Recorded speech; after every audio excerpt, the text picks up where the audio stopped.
জামালপুরের বৃহত্তর ময়মনসিংহ যুব সমিতি ঢাকার উদ্যোগে আল কোরআনের আলোকযাত্রা অনুষ্ঠানের শুভ উদ্বোধন করা হয়েছে। শনিবার ১৪ ডিসেম্বর সকালে বৃহত্তর ময়মনসিংহ যুব সমিতির উদ্যোগে জামালপুর জেলা শিল্পকলা একাডেমির মিলনায়তনে হিফজুল কোরআন প্রতিযোগিতা অনুষ্ঠিত হয়। আল কোরআনে আলোকযাত্রা এই প্রতিপাদ্যটি সামনে রেখে হিফজুল প্রতিযোগিতা অনুষ্ঠানটির প্রধান অতিথি ছিলেন জেলা প্রশাসক ও বিজ্ঞ জেলা ম্যাজিস্ট্রেট হাসিনা বেগম। সভাপতিত্ব করেন বৃহত্তর ময়মনসিংহ যুব সমিতি ঢাকা সভাপতি ও জাতীয় রাজস্ব বোর্ডের কর কমিশনার ব্যারিস্টার মুহতাসিম বিল্লাহ ফারুকী।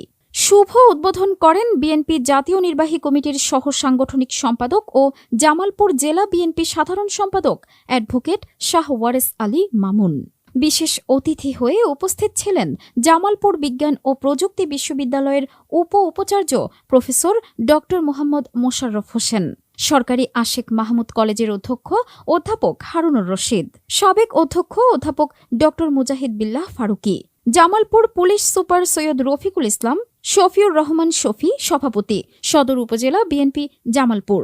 বৃহত্তর ময়মনসিংহ যুব সমিতি ঢাকার আয়োজনে প্রথমবারের এই হিফজুল প্রতিযোগিতা অনুষ্ঠিত হয় ৩০ পাড়া, ২০ পাড়া, ১০ পাড়া ও ৫ পাড়া নিয়ে।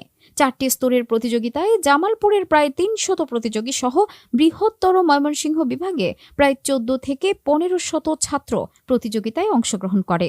অনুষ্ঠানটি সহযোগিতা করেন বৃহত্তর ময়মনসিংহ যুব সমিতি ঢাকা মহাসচিব মোহাম্মদ শকিল মাহমুদ শামীম, জাতীয় রাজস্ব বোর্ড অতিরিক্ত কর কমিশনার ও আল কোরআনের আলোকযাত্রা আহ্বায়ক মোহাম্মদ মাসুদ রানা ও যুব সমিতির ট্রেজারার মোহাম্মদ আবদুল্লাহি বাকি।